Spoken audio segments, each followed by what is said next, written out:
Salve, galera! Nesse vídeo eu trago algumas reflexões sobre a sexualidade. O termo sexualidade apareceu no século XVIII, onde os corpos ganharam uma nova visão, especialmente na diferenciação do corpo da mulher e do corpo do homem. No Ocidente, era cultural enxergar o homem como um ser mais agressivo e o feminino como algo mais delicado. O sexo em si tem origem recente.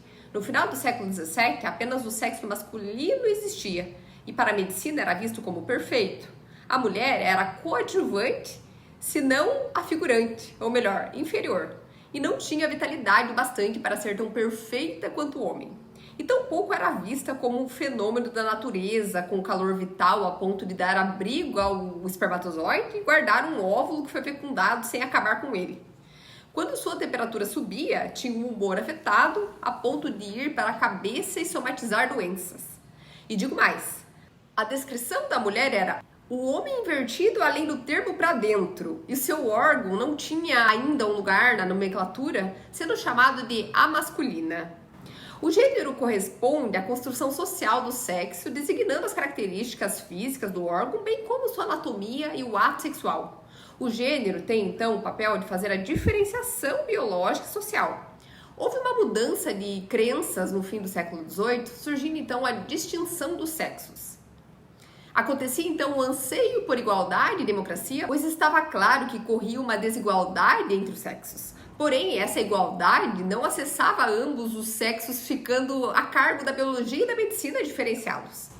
O corpo feminino, como reprodutor e cuidador, teve sua importância vista, colocando a mulher no papel ideal do feminino, com efeito maternal como destino. Hábitos, dietas, lazer, trabalhos e atividades intelectuais seriam capazes de mudar a anatomia do corpo da mulher. A sabedoria médica, até o final do século XVIII, via a mulher como algo instável e, se acessasse o meio intelectual, poderia perder o equilíbrio tanto que a partir da puberdade, momento que os órgãos reprodutores estavam se formando, se ela exercesse atividade fora do seu lar, teria seus órgãos danificados.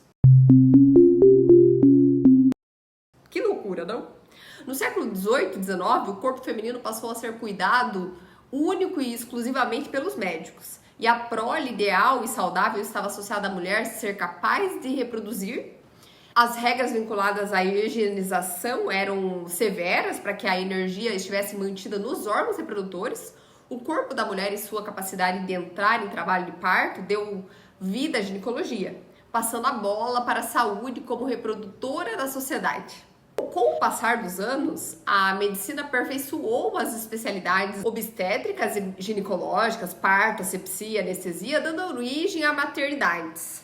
Os órgãos reprodutores eram observados como geradores de vida e podiam também produzir doenças, deixando ainda a mulher na posição de ser não estável, devido à sua natureza e à forma como seu corpo se constituía, sendo menos racional, passivo de descontrole, devendo então ser assistida pela sociedade, pelos médicos, de modo constante, levando a mulher à mesa cirúrgica para retirar seu útero, com o intuito de curá-la de acessos histéricos. A mulher passou a ser cuidada também, além do seu corpo, da sua formação moral. O interessante aqui é que, nesse período, ainda não existia especialidades para os homens. A medicina apontava que doenças associadas à loucura eram advindas do organismo feminino.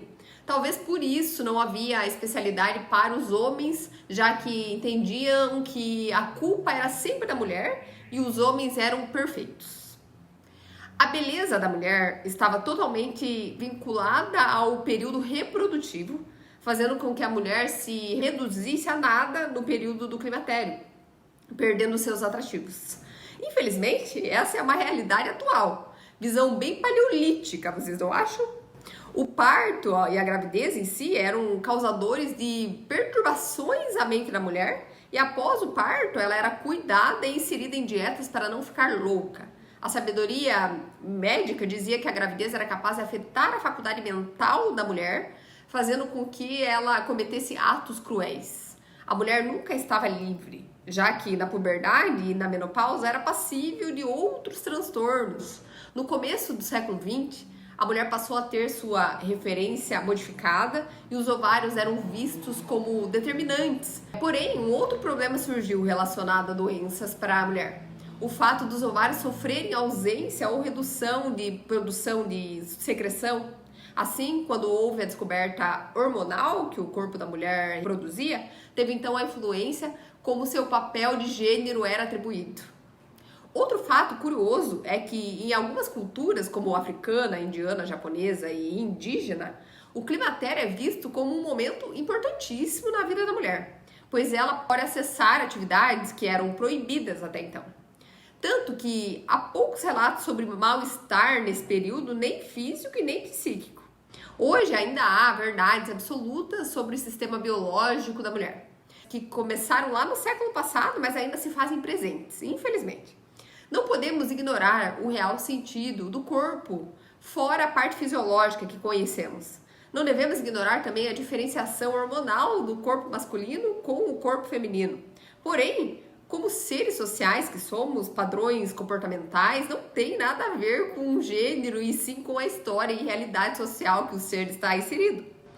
Obrigado por estar comigo em mais uma reflexão. Um forte abraço e até mais!